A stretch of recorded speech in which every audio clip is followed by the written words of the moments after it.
Hi, I'm Karyn, and I'm here with Kelly, and today we are answering more of your grief questions. So, Kelly, I'm just going to jump right into it. The question I have for you today is, how do I honor my loved one without a traditional service to attend?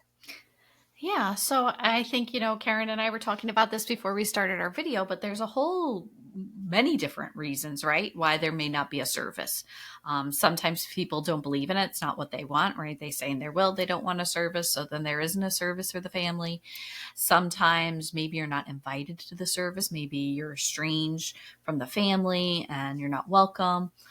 I was sharing an experience with a girl that I was working with. She was involved in a relationship, but the guy had not been fully divorced yet. So the ex-wife, even though it really wasn't ex yet, was in charge of all the funerals. And so this girl wasn't invited. She wasn't allowed to attend. Yeah. And I was sharing, Karen, my husband's grandfather died at the beginning of this year. And there's been, I've heard a mix of things, saying he didn't want something. Some, I think family members are disagreeing, and it's kind of sad that we're not getting together to kind of do something to honor and memorialize him. And I know for maybe family members that are out of the area, that's a little tough because they haven't gotten to grieve with their family members. Yeah. So I'm a big believer in services and rituals. I really do believe in the power of rituals. I think it's important to come together as a community and grieve together and have that support to come together. But that doesn't always happen. We saw it all throughout COVID, right? How Yeah. many So I people was didn't get thinking to of, have services yeah. and still haven't had them, right?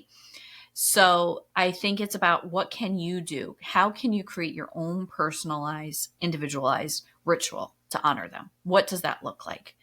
And even my husband, he was the one actually that brought this question up. So I thought it was interesting. He was like, or even somebody who's not buried, right? There's nowhere to go, or they're cremated, but you're not able to be with the ashes. Like even things like that sometimes people find a lot of comfort in. Everybody's different in that, right? But I do think it's about finding something that is individualized for you. What can you do? What are some simple rituals that you can do? Does it mean that you light a candle?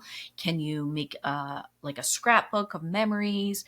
Can you engage in some sort of alternative ritual that may be meaningful for you? Or do you create your own?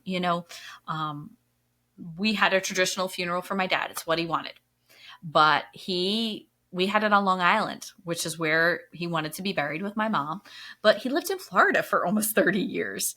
So we really struggled. Like, this isn't really for dad up here. This is like for us and our friends.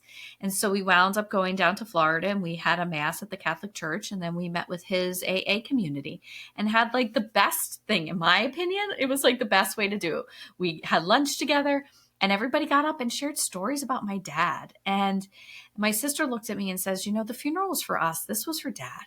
Yeah. And it was so true. Like, I was like, this is what we should be doing. We should be sharing these things. I loved, like, the women talked about my dad and his stained t-shirts all the time.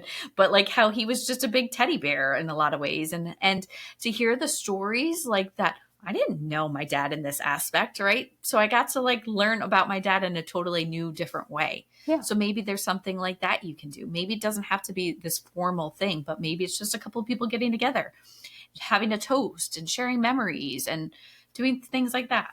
Yeah. What are your thoughts, Karen? Well, I mean, it's interesting what you were saying, because I was just talking to somebody about this the other day, and the idea that in some ways the funerals really are for the living, which is Absolutely, they are. right.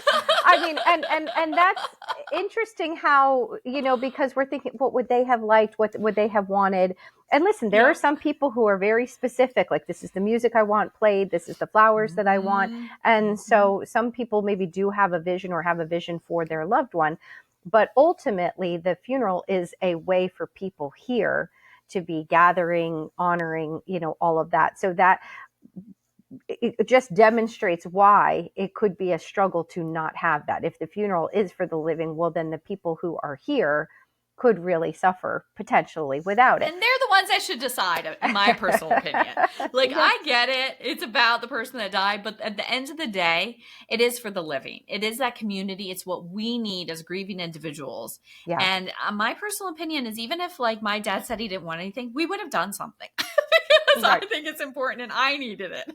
Yeah, exactly. And so you can see how it impacts a person's grief. You were talking about COVID, and that's what I was thinking about, because I have people, it's been 5 years, and they are, of course, still, having their struggles. We know grief doesn't end, but one of their particular struggles is the things they did not get to do that they would have gotten to do if not for COVID. See their loved one in the hospital, spend Mm-hmm. time with their family and friends after.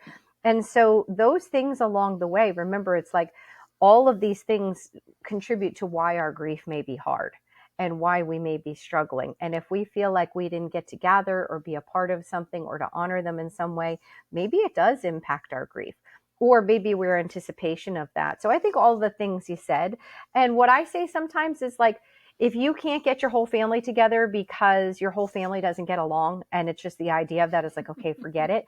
But you and your sister are super close. You and your sister can go out and have a lovely lunch together and make it all about your mom, or whatever it may be. So like, there are ways to do it. And I guess what's good that I'm finding these days is people are so creative, and maybe stepping away from the strict rules has meant more times where people are not having services. But at the same time, it means you can really kind of do whatever you want, you know? So, that's just something I think to think about too, is that you could also just take the people you're closest to. There's things you can do yourself. There's lots of different ways. And the people that I've spoken to that did decide to kind of go and do some things on their own were like, I'm so glad that I did that. And that was so helpful. That was just what I needed. So yeah, Yeah. I mean, it may, just because, like, if you think of the woman that was not invited to something, but that doesn't mean that she can't do something on her own or do something that feels personal and meaningful. Still painful. I mean, don't get me wrong, but they don't have to feel left out from the honoring part. Well, and I also want to mention that, like, sometimes if that is a situation like that, you can call the funeral home, and the funeral home may allow you to have your own private time and viewing. Okay. I've had that happen with a couple of different families where they just weren't letting them go, but they needed that space and that time, and the funeral home was really good at accommodating that. Yeah, that's wonderful. I mean, there's certainly ways around it, and it's worth investigating for sure. But yeah, I Yeah. mean, we see how all of these things contribute to the challenges and the reason why we want to address it. And I guess the bottom line is that if you feel like something's missing, see what you can do to kind of fill that need, that you're clearly having a need for some kind of connection. So what can we do to get that? Absolutely. Yeah. Yeah, definitely. All right. Well, thank you, Kelly. And thank you to everybody. And we'll be back with more questions.